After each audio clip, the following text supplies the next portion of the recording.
Shalom, shalom, all praises to Yahweh, Bahasham, Yahushai, Bahasham, Rechaha Kodash. Double honor to the elder apostles, the elder bishops, and the elders at the great millstone, GMS, who rule well, who teach well, and salutations to the elect as always. Shabbat Shalom. Alright, welcome back to the channel, welcome to the channel if it's your first time around here.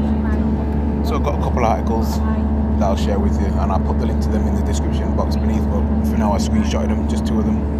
Alright, the first one's from AsiaTimes.com. You see the title, China watching as US missile stocks drain over Iran. This was put up on the 2nd of March 2026. Right, the year of agents, sellouts and apostates. Recent article. Alright. So, yeah man, the Babylonian American military decided to do a preemptive strike on Persia without counting the cost. And that actually reminds me of this scripture right here that Yahushai said. Okay. In the book of Luke, chapter 14, verse 28, the words of Yahushai as it's written in red. It says, "For which of you, intending to build a tower, sitteth not down first, and counteth the cost, whether he have sufficient to finish it?" You see? And yeah, pride written all over this one, man. Alright? Got to count the cost when you decide to start something, you know what I mean? By the way, they exhausted a lot of their interceptors, right, in the 12-day war last year. Yeah. Alright. So they still went ahead anyways and began this war, not counting the cost. Yeah, America did not count the cost. Hey, you start something, then you finish it. Alright. Interceptor shortages loom and threaten to turn a regional fight with Iran into a deterrence crisis over Taiwan. US Patriot missile launch for, The Wall Street Journal has reported the US military is racing to neutralize Iranian strike capabilities before critical missile interceptors are exhausted. A logistical crisis fueled by a stark cost exchange imbalance in the Middle East. Hopefully, this feed you can hear me quite well. Alright. So, yeah. Okay. Yeah, and they only have a set number of days where these interceptors are going to be useful. Alright? Yeah. After that, they're going to exhaust those interceptor missiles. Yeah. Alright, they're vulnerable. See, America is trying to hit every target that they can, hence the reason why they're moving so swiftly, within a certain amount of days, of course. See, he thinks he's going to continue ruling forever, man. But he's in for a rude awakening. Alright. Following the unaliving by bombing of Supreme Leader Ayatollah Ali Khamenei, US President Donald Trump stated the mission is, open quote, ahead of schedule, while defense experts warn of dwindling magazine depth, end quote. Alright. Kelly Greco, senior fellow at the Stimson Center think tank in Washington, District of Columbia, cautioned that the US is using munitions faster than we can replace them, highlighting the unsustainable nature of utilizing million-dollar interceptors against cheap Iranian drones.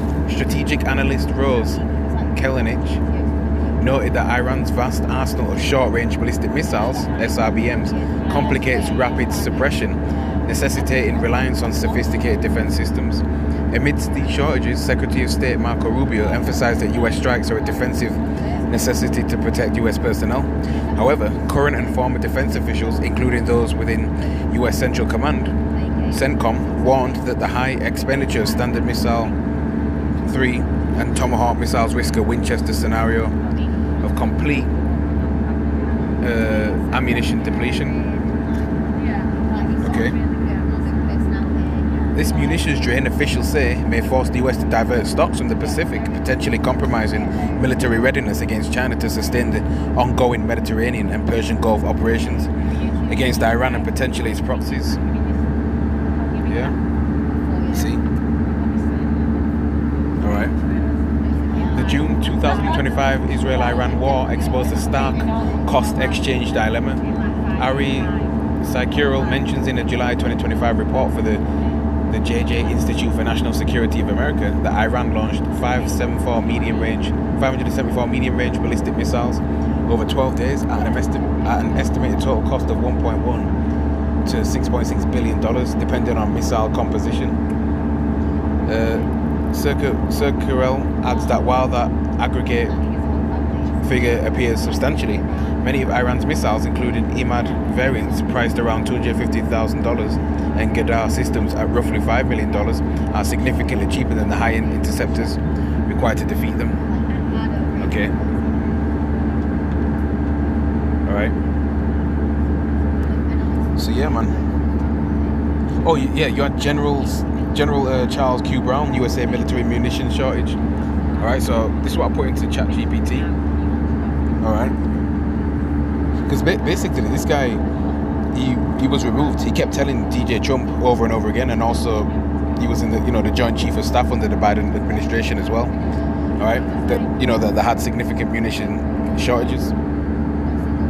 Alright. So General Charles Q. Brown Jr. served as chairman of the Joint Chiefs of Staff and was the US military's highest ranking officer. There's no major documented public quote from him saying we are Aramo. However, one clear statement related to stockpile constraints is that Brown said that Israel has not received everything it has requested from the US. And he explained that this was partly because some requested munitions either couldn't be provided or would impact US military readiness or stockpiles. In other words, the US assesses its own inventory and readiness before committing further transfers. Right? This reflects an acknowledgement of capacity limits, not a claim that the US military is completely run out of ammunition. Okay, it's according to chat anyway. There are real supply pressures. Several reputable news outlets and analysts report that stockpiles of certain munitions, especially interceptors for missile defense and artillery shells, have been significantly drawn down after sending large quantities to Ukraine and allies. This has made planners and analysts concerned about how much remains available for US needs. Reports say current defensive interceptors and other munitions are limited, and if a major conflict, for example involving Iran or a peer adversary like China or Russia, were to break out, existing inventories could be depleted quickly without rapid replenishment. And it goes into why this has happened. High operational use and transfers abroad in recent years. America has supplied large volumes of ammunition and missiles to Ukraine and regional partners, using its weapons from own inventories faster than new supplies have arrived. Right. Number 2, industrial-based limitations. Military munition production is complex and slow. And then you got Pentagon logistics and planning as well. Alright.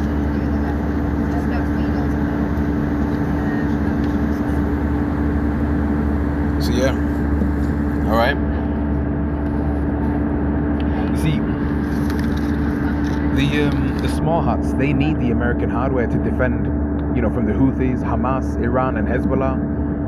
So for many years they've been dependent on American munitions for many years, right? And it's depleted at America's reserve, all right? That's just facts, all right? America's been at war with everyone, all right? Absolutely. Let's go to the book of Luke. Chapter 14, read verse 28 again. It says, "Which of you, intending to build a tower, sitteth not down first, and counteth the cost, whether he have sufficient to finish it? Lest haply, after he hath laid the foundation, and is not able to finish it, all that behold, it begin to mock him." See? Yeah, Babylon the Great, America, is a laughing stock, man. They're running out of munitions. You see that? Yeah. Alright. Let's hit the other article. Alright. That's the individual. What's his name again? Charles Q. Brown. That's him. This Jake. Part of the 2/3 crew. Yeah. So the next article, 45.com, alright, published an hour ago, a recent article anyway. The Iran war means the US Navy faces a Tomahawk missile shortage if China invades Taiwan. The shock and anger phase of Operation Epic Fury has achieved its tactical objectives against Iranian integrated air defense systems, but at a strategic cost that is now reverberating across the Pacific. The US Navy's expenditure of approximately 400 Tomahawk land attack missiles in just 72 hours has triggered what analysts are calling an empty rack crisis. You see? Yeah. So, yeah, man, America's in trouble. So Harrison Cass, a national security journalist and former USAF pilot selectee, evaluates the unsustainable expenditure of Tomahawk missiles during Operation Epic Fury. With an estimated 400 launches from 13 US Navy destroyers and submarines, in the first 3 days, the Navy has consumed nearly 5 years of production at current rates. Yeah. Finite supplies of Tomahawk missiles. The Tomahawk is one of the US Navy's most flexible and survivable first night strike tools, but the Tomahawk is also finite, slow to replenish, and tied to submarine surface ship magazine limits. Launched from subs and ships, the Tomahawk is a long-range, low-altitude, terrain-following missile capable of evading radar. With GPS or INS guidance, the Tomahawk offers precision strike against fixed targets. Especially valuable in the first days of a conflict, the Tomahawk is often used to suppress IADs, nodes, and strike C-2 hubs, air bases, missile batteries, radars, and hardened facilities. Yeah. Launched from outside defense air systems, the Tomahawk is a standoff weapon that doesn't risk pilots or aircraft in the opening phase of conflict in which the air defense systems are still intact. Okay. Once launched, the Tomahawk follows a subsonic low-altitude flight profile that is low observable because of a terrain following, but not truly stealth. Skimming along the sea, following terrain, the Tomahawk follows waypoints on a planned route to a fixed target. The conventional warhead is designed for precision. Alright. Let's go back to Luke chapter 14. Read 29 again. Lest haply, after he hath laid the foundation and is not able to finish it, all that behold it begin to mock him, saying, this man began to build and was not able to finish. And honestly, yeah, America's in a big snare. Alright? America's in a big snare. Huge snare. Alright? Prideful nation. You have a high-ranking general telling you that the US military faces significant munitions.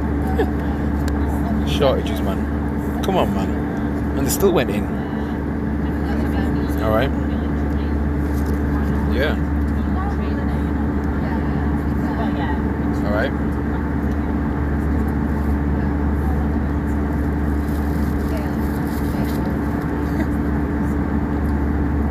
With that Jake, man.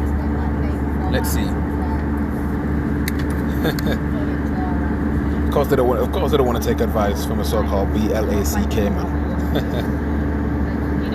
Yeah.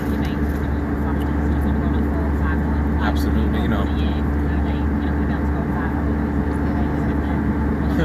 This cartoon from 1953 shows not much has changed. Yep, only gone to war.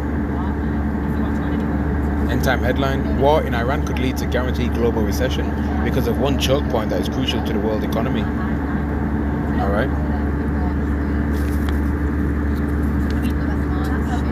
Let's go back to Luke again, chapter 14, verse 30, saying, this man began to build and was not able to finish. Or what king? Right, in fact, I'll read 29 again. Lest haply after he hath laid the foundation and is not able to finish it, all that behold it begin to mock him, saying, this man began to build and was not able to finish. Or what king, going to make war against another king, sitteth not down first, and consulteth whether he be able with 10,000 to meet him that cometh against him with 20,000? See that? Yeah? Trump kept, he kept removing different personnel that did not pander to him, that didn't want to, go through with his orders. Right? That was when he was Trump 45 and Trump 47. Okay? And that's also why that general was fired or sacked. Plus, if you know you have low munitions, then, why are you still going on the attack? See? So it's all about pride, man, with them. See, Iran been ready. By unaliving that Ayatollah Ali Khamenei, they turned him into a martyr. And a lot of these Muslims are into martyrdom. You know what they're like. Ready to go out for what they believe in. Let's go to the book of Proverbs. Chapter 24, precept, verse 27. And it reads, prepare thy work without, and make it fit for thyself in the field, and afterwards build thine house. Yeah? Something America did not do. Alright? Plain and simple. Alright? They're gonna fail, man. They're gonna fail. Let's go to Matthew chapter 10 and read verse 22. Right, again, these are the words of Yahushua, and this is true. Alright, so get ready for this, prepare your minds and prepare your spirit for this. And it reads, and ye shall be hated of all men for my name's sake, but he that endureth to the end shall be saved. Yeah, we're despised when we say things like America's going to lose in World War III, that Babylon the Great is going down. Alright, a lot of people don't like to hear that, especially you Americans. Well, tough luck. Okay, and we're going to be hated for this truth anyway. That's fine with me. Absolutely fine with me. Right? I love getting on people's nerves anyway. No one can piss people off like the way I do anyway. Because, in righteousness. Alright? See, America is not as strong as they proclaim they are. See, they're on a time clock. Alright? So yeah. I'm going to end the lesson right there, man. That would say shalom.